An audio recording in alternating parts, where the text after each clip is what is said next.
This is No Man's Sky, a survival game with a heavy emphasis on space exploration. Before this game came out, it was advertised as quite possibly the largest space exploration game ever made.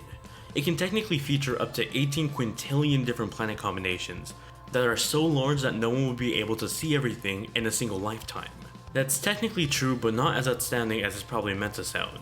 You see, the entire game runs on this single algorithm, and this algorithm then creates galaxies, planets, and environments for those planets. No two planets are ever the same, but the difference can be as large as one being covered in grass and the other one being covered in snow, or as little as one planet having a red bird and the other one having a blue bird. The change in planets are all based on the algorithm, very much like in Minecraft, where if you create a random world in Minecraft, it'll probably be different from the world your friend creates. That's the big master trick behind No Man's Sky. That algorithm is what makes a giant game like this have no loading screens while still having a gigantic world that only takes up 4 GB of space on your PS4. Everything in No Man's Sky is being created as you travel, and that's why you see a lot of things dissolve in front of you as you explore. When you begin No Man's Sky, you find yourself crash landed on a random planet, and this planet is different for everyone. On this planet, you'll have to gather tools and resources to be able to fix your broken ship and fly back into space. Once back in space, your goal from here on out is to reach the center of the universe. You don't know why you want to go there, you just know that you need to. Now here's where No Man's Sky becomes your space exploration game. While there is an end goal for the game, and it is to reach the center of the universe, what you do in between that time is ultimately up to you. In the first galaxy you're in, you may see a distress call from a ship or a beacon for a house on the planet. You can go to these locations and possibly meet a new alien or find a blueprint for a really cool new tool. On the other hand, you can completely ignore these callouts and just do whatever the hell you want. You can go to a different planet instead and go identify all the plants and animals you can find on it.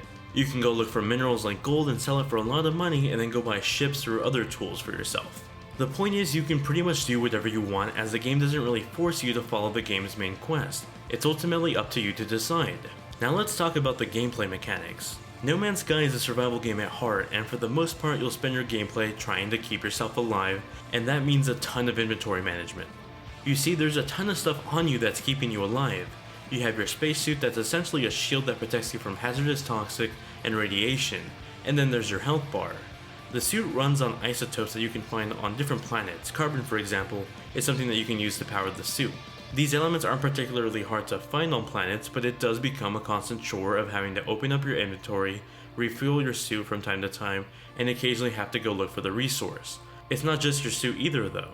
You need to refuel your launch pads for your ship that let you launch off the planet's surface, then there's your thruster pads that let you boost through space, your hyperdrive that lets you travel to another solar system, and the list goes on. And that's essentially what No Man's Sky boils down to. There isn't a crazy multiplayer mode where you and your friend can go on space adventures together. That game is called Destiny. No Man's Sky, on the other hand, is all about space exploration while being alone. You're traveling to the center of the universe and you can do whatever you want along the way. Things will look different on each planet, but for the most part the gameplay you do on each planet won't change. You'll always be trying to survive while learning new skills and gathering resources that you could then either sell or use to your own advantage. After a while, it does become a bit repetitive. The first few hours of playing are very fun and exciting because everything is new and fresh, and things only get more challenging and different as you get closer to the center of the universe. After a while though, I feel like I've seen everything, and all that's left to see are slight variations of things I've seen before. Maybe a plant that I've seen before that's just now a slightly different color, or an animal that has spots instead of stripes now.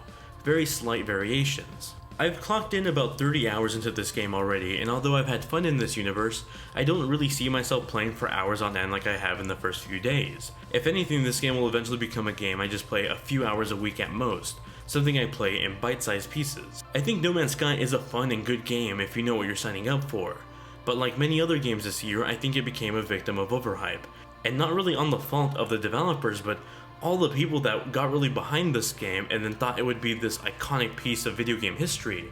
And while it is a very fun and good game, I don't think it's going to live up to the hype that everyone has set out for it. I think the people that won't like this game will be the people that thought it would be some crazy giant MMO space adventure with your friends. It's not that.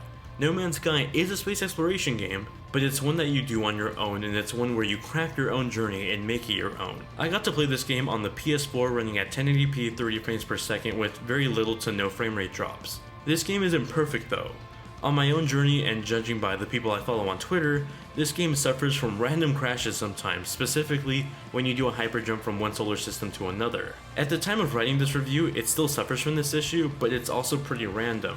I did a ton of solar system jumps in those 30 hours I played, but out of those 30 hours, the game crashed specifically during a hyper jump only 3 times, and they were both really random instances. Aside from those 3 situations though, I didn't really find any technical problems with the game, although it still does suck if you don't properly save your game when those things happen. You could potentially lose a lot of progress if you don't save your game. With all this said, I think No Man's Sky is a fun game and one you should probably try out, as long as you know what you're buying. It's something I think many of you will enjoy playing for the first week on hours on end, and eventually it'll probably plateau and you'll start playing it less and less, but still continuously in bite-sized pieces. Thank you all very much for watching my review. If you enjoyed it, smack a like on it. If you have any questions about the game or my review, let me know in the comment section below. I'll be happy to answer everything I can. And in the meantime, if you want something else to watch, here are 2 videos I recently worked on, and I'll catch you all in the next one.